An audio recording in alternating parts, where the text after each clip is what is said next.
ముక్తి అన్న పదం వినగానే మనకి సాధు సన్యాసులో, స్వామీజీలో, చచ్చిపోయిన వాళ్ళలో గుర్తొస్తారు కదా! కానీ మనందరికీ ముక్తి కావాలి. సాలెపురుగు తన నోట్లోంచి వచ్చే పదార్థంతోనే తన చుట్టూ ఒక సాలెగూడుని అల్లుకొని, అందులోనే బ్రతికి లాస్ట్‌కి అందులోనే చచ్చిపోతదట. అలాగే మనం కూడా మనకున్న రకరకాల అజ్ఞానాలనే వలల్లో మనమే చుట్టుకొని లాస్ట్‌కి వాటిలోనే చనిపోతుంటాం. మనం వలల్లో ఉన్నాము అనేది కూడా తెలీదు చనిపోయేదాకా. ఉదాహరణకి కొంతమంది వాళ్ళకు వేరే వాళ్ళు చేసే పనులు, వాళ్ళ ఆలోచనలు కానీ, ఐడియాస్ కానీ వాళ్ళకి నచ్చవు. ఎప్పుడు ఇంకొకరిని విమర్శిస్తూనే ఉంటారు. ఇదొక అజ్ఞానం. ఇదొక వల. అలాగే కొంతమందికి గొప్ప.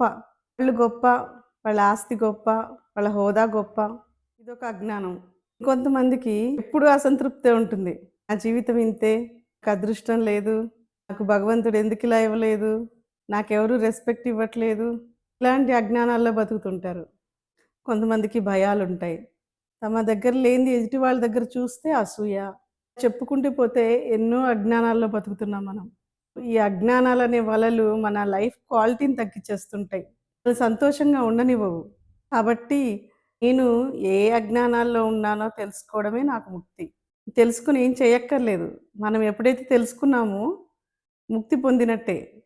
ఏ పరిస్థితిలో ఏ అజ్ఞానం నాలోంచి బయటకొచ్చింది అని గుర్తిస్తున్నాననుకోండి, నేను ముక్తి స్థితిలో ఉన్నట్టే. చనిపోయాక స్వర్గానికెళ్ళడము, ముక్తి పొందడం కాదు. బతికుండగానే ఈ అజ్ఞానాల్లోంచి ముక్తి పొందితే అదే స్వర్గం. మీరేమంటారు? నచ్చితే లైక్ చేయండి, కామెంట్ చేయండి.